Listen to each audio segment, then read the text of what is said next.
பூமியின் மக்கள் தொகை வேகமாக வளர்ந்து வருவதால் மற்றொரு சாம்ராஜ்யத்தைச் சேர்ந்த ஆன்மீக மனிதர்கள் மனித பெண்களின் அழகைக் கண்டு அவர்கள் திருமணம் செய்து கொள்ள விரும்பும் எவரையும் தேர்ந்தெடுத்தனர்.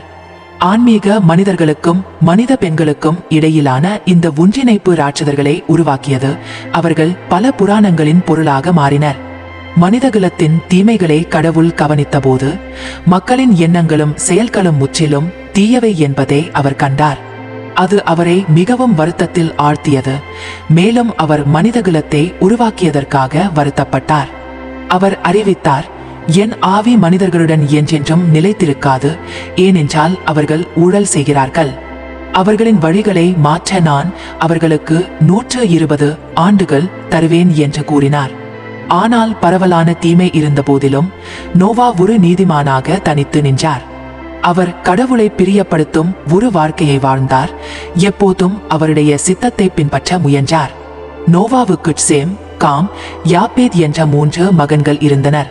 பூமி வன்முறையாலும் ஊழலாலும் நிறைந்திருந்தது. மனிதகுலத்தின் சீரழிவை கடவுள் பார்த்தபோது விலங்குகள், ஊர்வன, பறவைகள் ஆகியவற்றுடன் மனிதகுலத்தையும் அழிக்க முடிவு செய்தார்.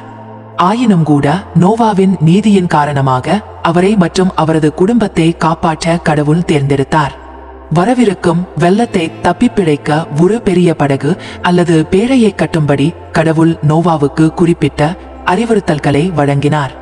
பேழை பிசின் மரத்தால் செய்யப்பட்டு தார் கொண்டு சீல் வைக்கப்படும். இது 450 அடி நீளமும் 75 அடி அகலமும் 45 அடி உயரமும் கொண்டதாக இருக்க வேண்டும்.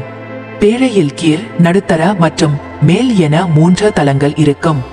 கூரைக்கு 18 அங்குலம் கீழே ஒரு ஸ்கைலைட் காற்றோட்டத்தை வழங்கும். பெட்டியின் பக்கத்தில் ஒரே ஒரு கதவு வைக்கப்பட வேண்டும். பின்னர் கடவுள் வரவிருக்கும் வெள்ளத்தை பற்றி நோவாவை எச்சரித்தார். அது பூமியில் உள்ள அனைத்து உயிர்களையும் அழித்துவிடும். இருப்பினும் நோவா, அவரது மனைவி, அவரது 3 மகன்கள் மற்றும் அவர்களின் மனைவிகளை பேழைக்குள் பாதுகாப்பாக வைத்திருப்பதாக அவர் உறுதியளித்தார். ஒவ்வொரு வகையான விலங்கு, பறவை மற்றும் ஊர்வனவற்றின் ஜோடிகளை பேழைக்குள் கொண்டு வருமாறு கடவுள் நோவாவுக்கு அறிவுறுத்தினார். ஒவ்வொரு இனத்திலிருந்தும் ஒரு ஆண் மற்றும் ஒரு பெண். வெள்ளத்தின் போது உயிர் வாழ தனது குடும்பத்திற்கும் அனைத்து விலங்குகளுக்கும் போதுமான உணவை அவர் சேமித்து வைத்திருந்தார். கடவுளின் கட்டளைகள் அனைத்தையும் நோவா உண்மையுடன் பின்பற்றினார்.